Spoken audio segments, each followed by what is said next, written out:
പാമ്പാടി താലൂക്ക് ആശുപത്രിയിലെ ശുദ്ധജലക്ഷാമം പരിഹരിക്കുന്നതിനായി ഒരു ദിവസം കൊണ്ട് 10 ലക്ഷം രൂപ സമാഹരിക്കുന്നതിന് തീരുമാനമായി. ഇതിന് ജനകീയ സമിതി രൂപീകരിച്ചു. ട്രോമ കെയർ യൂണിറ്റും 10 ഡയാലിസിസ് യൂണിറ്റും ആരംഭിക്കുന്നതിന് ശുദ്ധജലം തടസ്സമായതോടെയാണ് ജനകീയ സമിതി നിലവിൽ വന്നത്. മന്ത്രി VN Vasavan, Francis George MP, Chandy Oommen MLA എന്നിവർ മുഖ്യ രക്ഷാധികാരികളായി 501 അംഗ ജനകീയ സമിതിയാണ് രൂപീകരിച്ചിട്ടുള്ളത്. കുടിവെള്ള വിതരണ പദ്ധതിക്ക് പാമ്പാടി ബ്ലോക്ക് പഞ്ചായത്ത് 10 ലക്ഷം രൂപ അനുവദിച്ചെങ്കിലും സ്ഥലം വാങ്ങാൻ ഈ തുക അനുവദിക്കാൻ സർക്കാർ അനുമതി ലഭിച്ചില്ല. ആശുപത്രിക്ക് തൊട്ടടുത്തു തന്നെ കുളം കുത്താനുള്ള സ്ഥലം വാങ്ങുന്നതിനാണ് 10 ലക്ഷം രൂപ ഉപയോഗിക്കുന്നത്.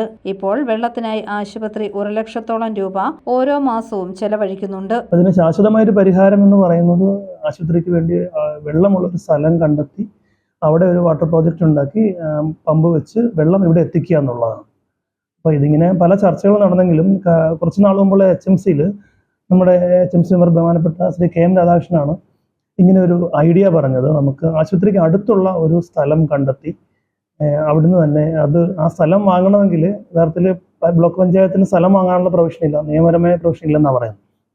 അപ്പം ആ സ്ഥലം വാങ്ങിക്കുന്നതിനുള്ള പണം പൊതുജനങ്ങളിൽ നിന്ന് കണ്ടെത്തി ബാക്കിയുള്ള കാര്യങ്ങൾക്ക് ബ്ലോക്ക് പഞ്ചായത്തിൻ്റെ പ്രോജക്റ്റ് വെച്ചിട്ട് ചെയ്യാമെന്നുള്ള ഒരു ആശയം വന്നത്. അത് മൊത്തത്തിൽ HMCയിലെ എല്ലാ അംഗങ്ങളും അംഗീകരിക്കുകയായിരുന്നു. ഈ മാസം 5-ാം തീയതി പാമ്പാടി ഗ്രാമപഞ്ചായത്തിലെ എല്ലാ വീടുകളും സന്ദർശിച്ച് നോട്ടീസും കവറും വിതരണം ചെയ്തിരുന്നു. ഒക്ടോബർ 12-ന് ധനസമാഹരണത്തിനായി ജനകീയ പ്രവർത്തകർ വീടുകളിൽ എത്തും. News bureau, Pampady.